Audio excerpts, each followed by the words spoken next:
You're listening to I Love Old Time Radio with your host, Virtual Vinny.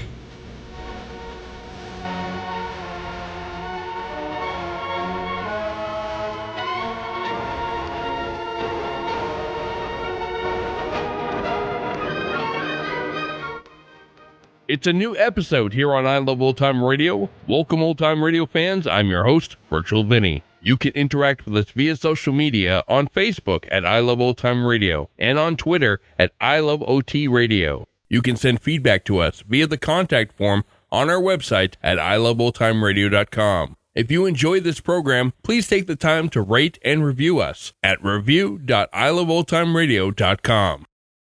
I Love Old Time Radio produces a new show every Monday through Friday each day with a different theme. Wednesdays are all about detectives, like Detective Danny Clover on Broadway is My Beat. This episode originally aired on January 21st, 1950, and this is called The Joan Gale Murder Case. Broadway's My Beat, from Times Square to Columbus Circle, the gaudiest, the most violent, the lonesomest mile in the world.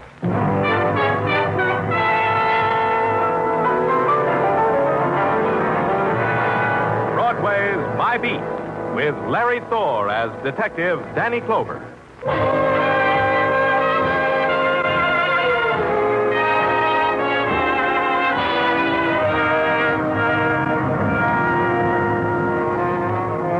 Broadway. It's a bet you make against the dealers at night, on the blood red of neon, on the black of the searching wind. And the circle spins, a whirlpool of gleaming laughter and splintered whispers, of shrieking steel and the silence of stone. You pray for a win, but it's no good. The red pays off in stained hands, and the black with dust in your mouth. That's how it falls on Broadway. My Beat.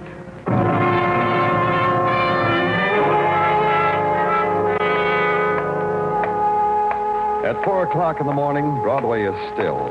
The spectaculars drowse and the neons yawn. The sounds of the city whisper into the darkness. And last night's headlines fight a losing battle with the wind. Then, it's a burglar alarm from the flower shop, and it's tearing its heart out.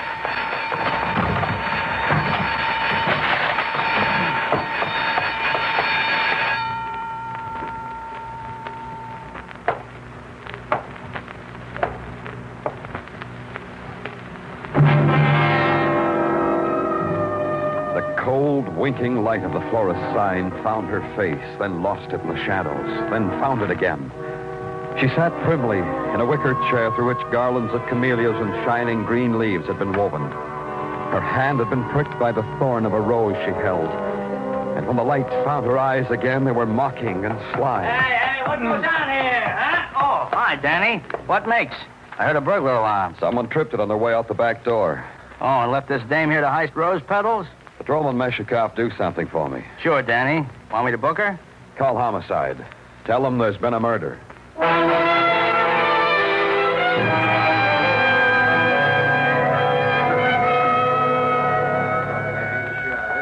Hi, this is incredible, Mr. Clover. Positively incredible.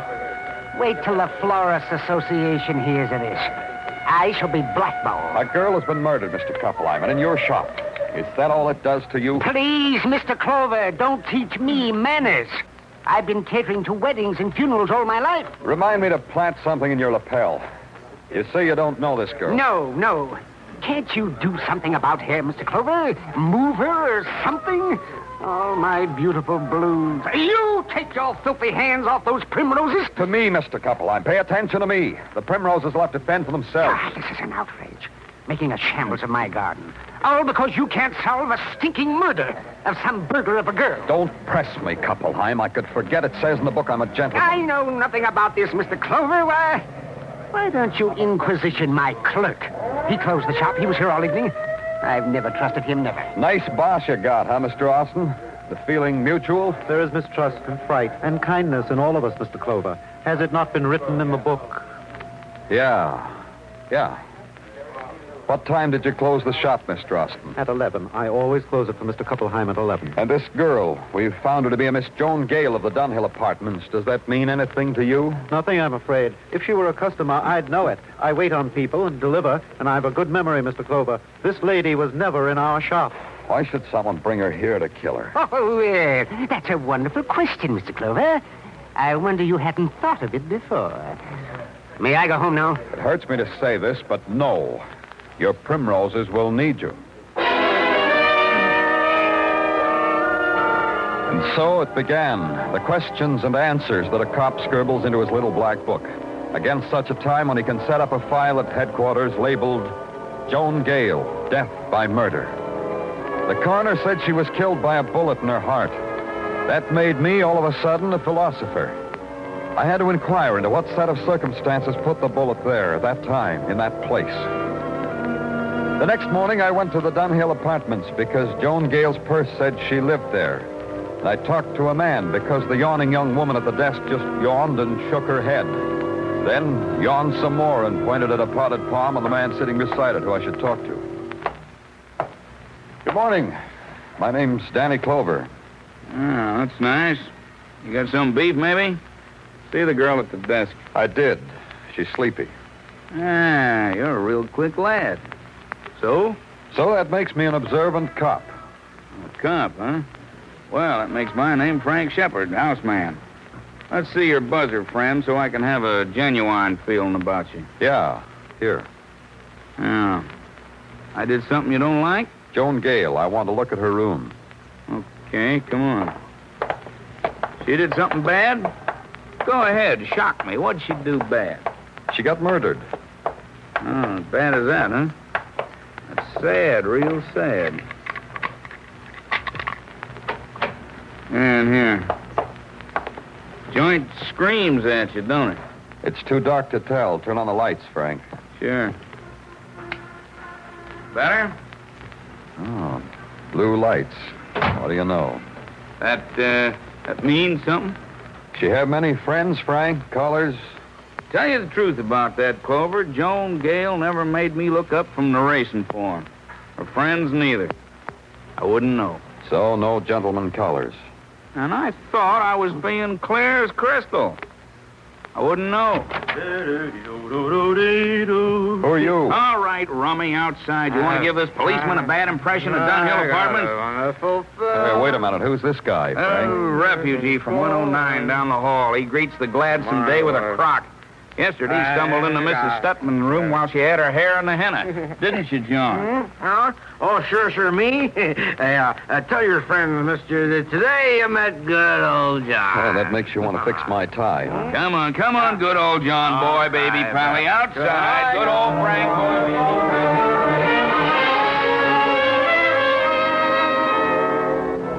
I watched old Frank Boy push his Pally on his face into Pally's home in 109. Then Frank Boy came back and was the model of a house dick with the economy-size helping hand. We searched Joan Gale's apartment, found a lot of things. Things that pieced together the life of Joan Gale by night and by day.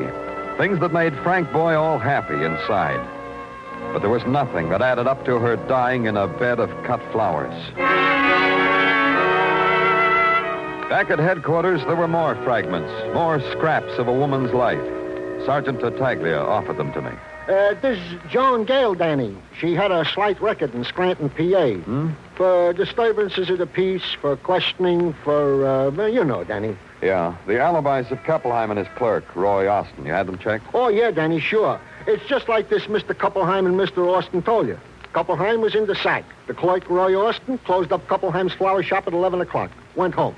To the knowledge of his landlord, did not leave the premises till you rousted him out of bed to question him at said Kuppelheim's flower shop. How do you figure, Tartaglia? You know, I'm glad you asked me, Danny, because I got a theory. Now, the way I picture this whole crime... Oh, pardon me. Surely, Danny. Go right ahead. Thank you. Danny Clover speaking. They told me you were handling the Joan Gale murder, Mr. Clover. I believe I can help you with it. Who is this? Mrs. Amelia Ripley, 1219 Smedley Place, in Forest Hills, Mr. Clover. I can expect you immediately? Yes.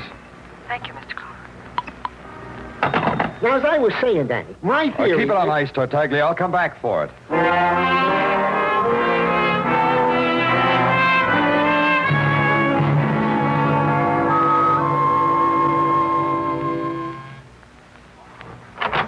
Yes? What is it? I'm Danny Clover. I'm from the police. Mrs. Ripley Of course, called... I'm Mrs. Ripley. Please come in. Thank you. You won't mind... Well, that is, I hope you won't mind if we sit in the kitchen and talk. Not at all. This way. You see, it's the maid's day off, and I'm cooking. A hollandaise sauce on the stove, batter in the mixmaster. Oh, looks about done. It's the sauce that needs attention. Sit here, Mr. Clover. Thanks. You said something about Joan Gale, Mrs. Ripley. I never saw her in my life, Mr. Clover. But I knew her. I don't understand it. Have a cup of coffee, Mr. Clover. I knew her because my husband knew her. Oh, I see. Of course you don't see. My husband sees her, then comes home to me. He comes home and strokes my hair and calls me wonderful names that I thought he'd forgotten. And he kisses me. Mrs. Ripley... I found out about Joan Gale months ago. I've always known it was a woman, but I just happened to find out her name was Joan Gale. Why are you telling me? Revenge is a funny word to be coming out of a housewife's mouth, isn't it? My husband is mixed up with a woman who's been murdered. I wonder whether I'm going to laugh or cry at what he suffers for it. It's important to me to know which I'll do. Pardon me. Where's your husband now, Mrs. Ripley? He called a few minutes ago. He said he was at his place of business. The Ripley shoe distributing business on East 37th. Well, thanks, Mrs. Ripley. I'll talk to him. Well, I'll show you to the door. I think I'm glad I talked to you, Mr. Clover. Oh, you did the right thing. Is this your husband, this picture on the bookcase? Yes, that's John. Good old John, he likes to call himself. Why, Mr. Clover? Does he drink? Why do you ask? Oh, but no, he doesn't drink. I'll say that for him. He doesn't touch a drop. Mm-hmm. Mr. Clover, it looks bad for John, doesn't it? It's possible that he killed the girl, isn't it?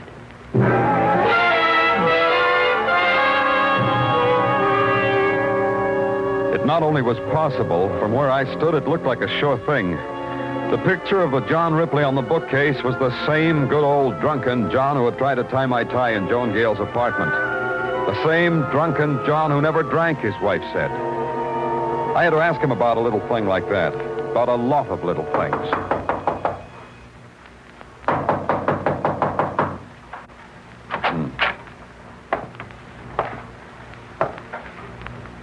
Ripley? Ripley?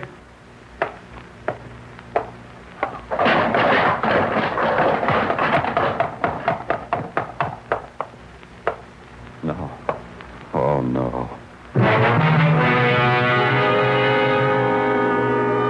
The shoeboxes of the Ripley shoe distributing business lay in a crazy, wanton pattern around the body of John Ripley.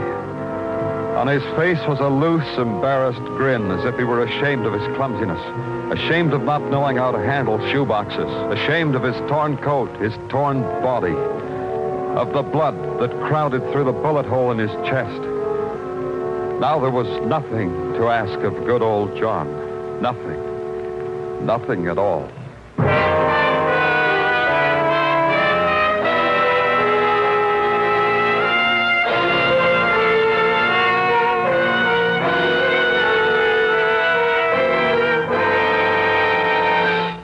You are listening to Broadway's My Beat, starring Larry Thor as Detective Danny Clover.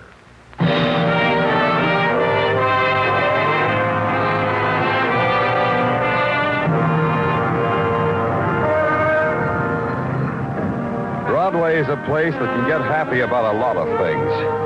A wrestler from Argentina who walks on his hands and wrestles with his feet. The honeymoon of Tess Trueheart. And a couple of murders served piping hot for dinner reading. It's the diet Broadway likes. It's a fine way to get fat. My part of it was serving up a few crumbs to the gentlemen in the press room. An arrest is expected momentarily, I told them, and dared them to make 6 paragraphs out of that. They did, and it came out saying the police had no idea who the killer was. Or, as Sergeant Tartaglia phrased it. Danny, I don't have no idea who the killer is. Well, last time I talked to you, Tartaglia, you said you had a theory about who killed Joan Gale and Mr. Ripley. Danny, I got a confession to make. Confession, huh? You killed him? No, Danny. I had a theory, and I put it down on paper and added and subtracted, and the answer comes out that they killed each other. Only they died 12 hours apart. That's interesting. How did you arrive at that?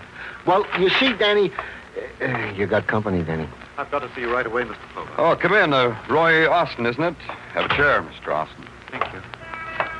Thank you very much. Danny... don't go, Tartaglia. This is Mr. Austin. He's the clerk at Kappelheim's flower shop. Hi, Mr. Austin. How do you do? What can I do for you, Mr. Austin? I want you police to protect me.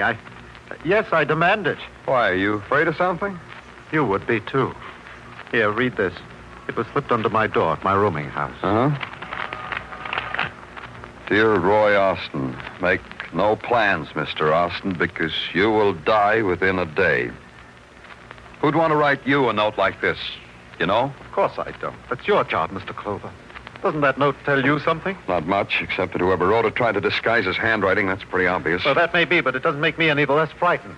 Mr. Austin, the department will give you all the protection you need. How? One of our men will follow you wherever you go and will... That's not enough.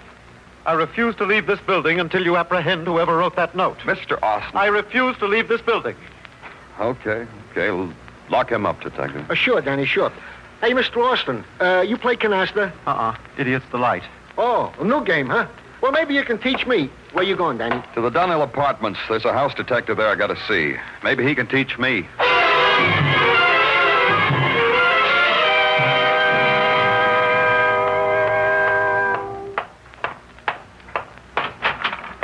What's the idea of busting in, comrade? For this, you can get your face slapped, comrade. Turn around, Frank. I've got a complaint. I said turn your merry-go-round chair around. The man with the buzzer. No offense, Clover. It's just I don't like things sneaking up behind my back. Complaint? Yeah, big complaint. You. I'm a cooperative kind of louse, Clover, but not that cooperative. Explain it to me first. First, tell me how Mrs. Shepard's little boy has been naughty. Maybe you ought to stand up when I talk to you, Frank. My words won't have so far to go. Sure. Anything you say, Mr. Clover. See, I'm standing. You gonna wrap my knuckles with a ruler, teacher? That little play you staged with John Ripley. 4-star, Frank. I liked it. Yeah, it was real sincere. Good old John. Play act's a fine drunk. On cue, too. You don't say. And all the time I thought good old John was crocked to the ears. He wasn't drunk, huh? Why did you throw him the cue, Frank, boy? You've been working too hard, Detective. Why did you do that, Frank, boy? Why did you tell Ripley I was a cop before he needed to know? Why did you tell him to act drunk so it could look like a big, boozy mistake, his coming into Joan Gale's apartment? Well, you need a place to lay your head, Detective. Answer me, Frank, boy. Answer me. Then answer. You were crowding me. Thanks, Frank, boy. I was praying for that.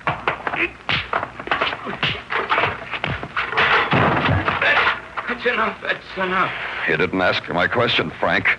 You saw a chance for blackmail, didn't you? Big, fat blackmail. I told you Joan Gale had been murdered. You knew John Ripley was her boy, so you arranged the act.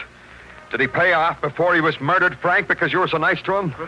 Ripley murdered? News to you, Frank? Cross my heart, hope to die. I didn't know about it. Had nothing to do with it. What you had to do with Frank. Tell me about that. It was like you say. Ripley was slipping me a little gratuity all along because he didn't want nobody to know about the Gale thing. When she was killed, the price went up for gratuities. That's all. Did you get it?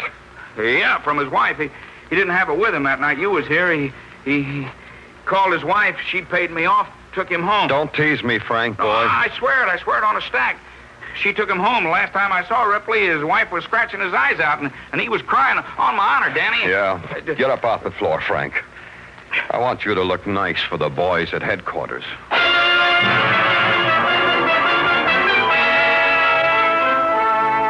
Frank didn't look nice for the boys at headquarters. A guy like that could spend 3 hours with a barber, then dress in custom-tailored clothes, and still he wouldn't look nice. Before I left headquarters, I looked in on the canasta game between Tartaglia and Roy Austin, then took a ride out to the housewife, Mrs. Ripley. I couldn't make up my mind whether to be sorry for her. I wasn't sure whether she had anything to be sorry about. I suppose you expected to see me in tears, Mr. Clover. I wasn't sure. Just how do you feel about your husband's death? Relieved, I think. Clean. If you've got any conscience about lying to policemen, you've got to feel some remorse, too. And you lied. You didn't tell me about paying blackmail and bringing your husband home. I didn't tell you, so I didn't lie. We can group it under the general heading. Maybe this will do something to you, Miss Ripley. You're in a lot of trouble. How? How am I in trouble? You're a murder suspect. Oh, you'd be surprised, Mrs. Ripley. We've had other coffee drinkers murder people. Even a file on murderers who made fine hollandaise sauces. Oh, but why should I? Why do murderers kill? You had the motive. Joan Gale, because she got along so well with your husband. Your husband, because he got along so well with Joan Gale. Mr. Clover, listen to me. All right. Mr. Clover, I first suspected my husband when he made an unnecessary trip to Scranton. Scranton, huh? Yes. John's business interested me. I knew all about it, so I knew he didn't have to go to Scranton on business. Go on. When he came back, he suddenly started to send me flowers. Just like that, flowers. Several times a week. That way I knew exactly when he saw Joan, by the flowers. Flowers, huh? I suddenly make a stab in the dark. Flowers from Kuppelheim. Yes, that's right. Then, when my husband was in trouble at the hotel, I went there and did what you said I did. Simply because once I married John. You did that, then? I brought him home. He told me everything that happened between Joan Gale and himself. Everything. Uh-huh. Then he left. Then I called you. I called you because there was the matter of my self-respect. You're telling me you didn't shoot either one? I didn't. There's a grocery store on the corner, Mrs. Ripley. You can go that far so you can get your coffee. I'm going where there's flowers. There might be an unfilled order there. Maybe you'll get some.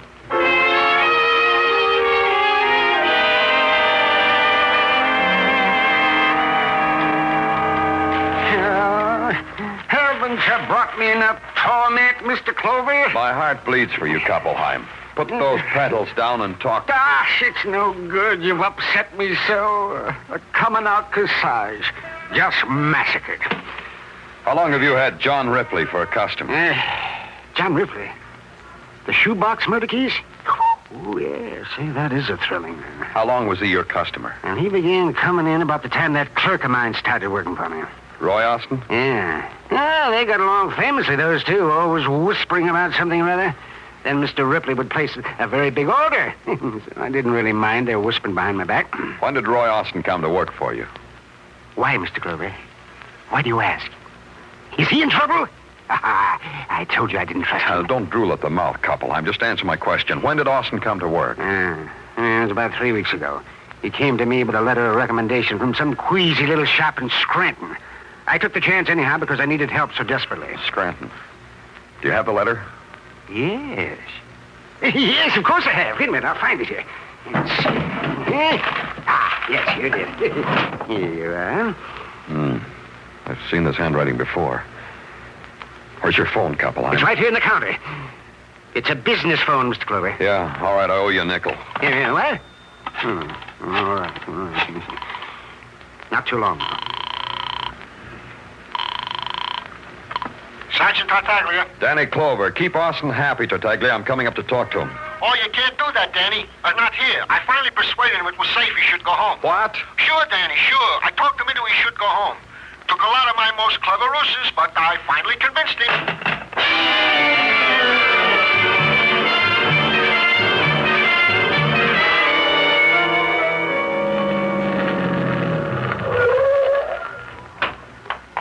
As soon as you call headquarters, Danny, what's up? Maybe a guy who asked protection of the police, Muggavan, just to throw the police off balance. Huh? Maybe a killer.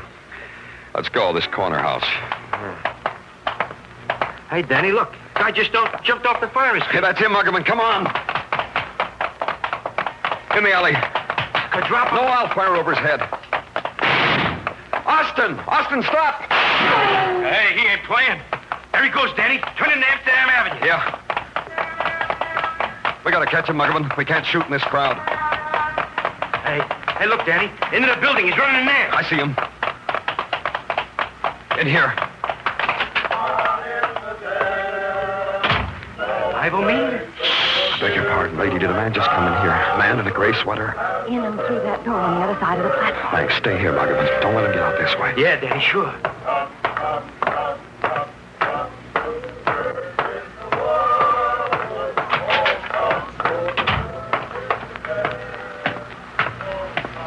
Austin! I'm up here, Mr. Clover. Somewhere here in the darkness. Think you can find me before I kill you?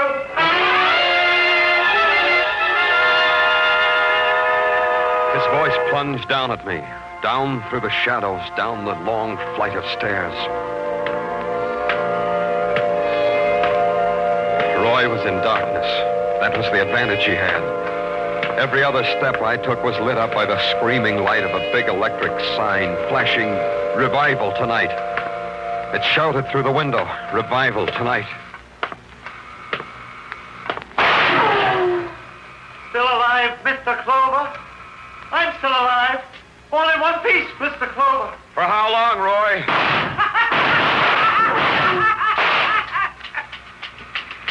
What's the matter, Mr. Clover? Out of bullet? Not a trick, is it? Because it'll do you no good. Come down, Roy. My gun's empty. Come to me, Mr. Clover. Up these stairs. Come to me.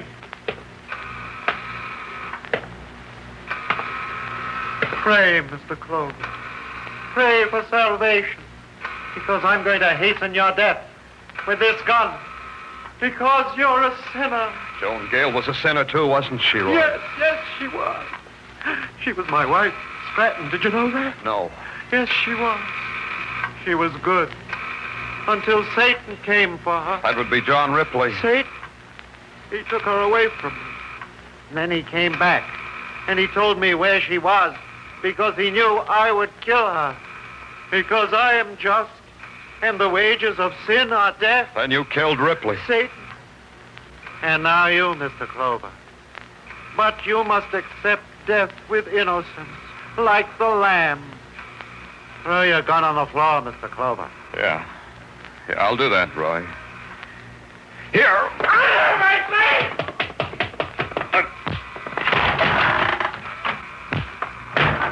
Roy!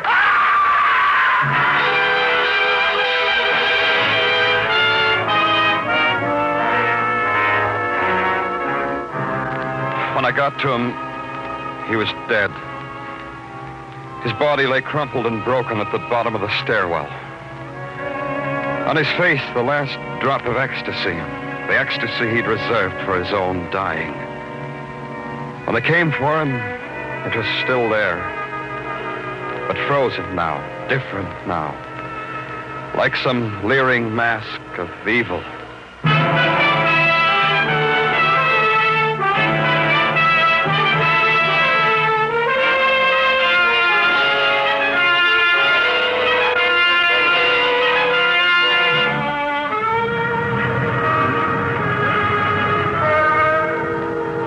The night slips over Broadway like a black silk stocking splashed with sequins. And Broadway is as flashy as a showgirl on an after-theater date. But it'll be daytime in a few hours, and Broadway will wear a sleazy house dress and stand on street corners, screaming. Day or night, it wears any face you look for. It's Broadway, my beat.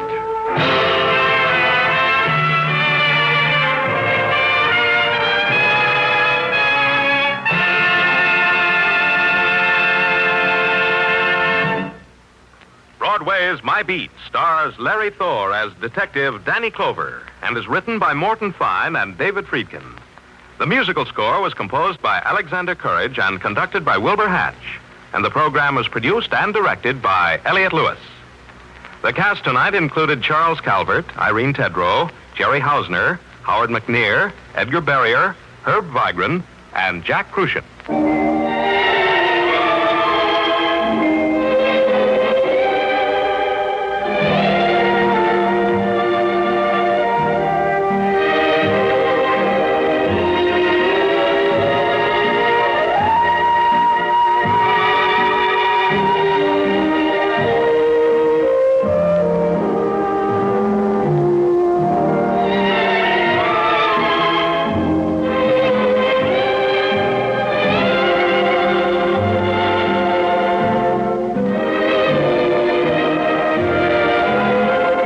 is the United States Armed Forces Radio and Television Service.